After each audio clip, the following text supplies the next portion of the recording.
வணக்கம் நண்பர்களே. நம்ம வீட்டில் பைப்ஸ்லாம் நம்ம பிளம்பிங் ஒர்க்கு பண்ணியிருப்போம்.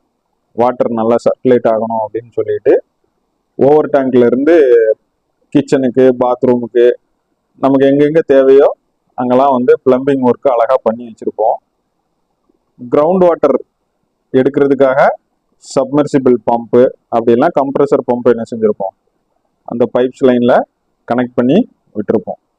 சரிங்களா? அந்த ரெண்டும் எதுக்காக அப்படின்னா, வெட்டியா எந்த வேலையும் செய்யக்கூடாது அப்படிங்கிறதுக்கு இல்லை, தண்ணி, அந்த தண்ணி நமக்கு தேவையான தண்ணியை சர்க்குலேட் பண்ணணுங்கிற நோக்கத்துக்காக நம்ம என்ன செஞ்சிருப்போம், நீட்டாக டிசைன் பண்ணி அந்த ஒர்க்கை நம்ம பண்ணியிருப்போம். இதே மாதிரி தான் நம்ம உடம்புல ரத்தம் அப்படிங்கிற லிக்யூடை சர்க்குலேட் பண்ணுறதுக்காக இரத்த நாளங்கள் இருக்குது. அந்த ரத்தத்தை பம்ப் பண்ணுறதுக்கு இதயம் இருக்குது. ஸோ இதயத்துக்கும் இரத்த நாளத்துக்கும் மெயினான ஒர்க்கு இந்த தண்ணியை எல்லாம் கொண்டு சேர்க்குற மாதிரி ரத்தத்தை நம்முடைய உடல் உறுப்புகள் மூளையிலிருந்து பாதம் வரைக்கும் மேலையும் கீழையும் பம்ப் பண்ணுது. ரொம்ப ஆச்சரியமா இருக்கும். அப்போ முக்கிய நோக்கம் ரத்தத்தை அது கடத்தணும். இப்போ என்னோட கேள்வி என்னன்னா, பரிணாம வளர்ச்சியில முதல்ல இதயம் வந்துதா, இல்ல இரத்த நாளங்கள் வந்துதா, இல்ல ரத்தம் வந்துதா, இல்ல ஒரே நேரத்துல இதயம், ரத்தம், இரத்த நாளம் மூணுமே பரிணமிச்சு உருவானதா?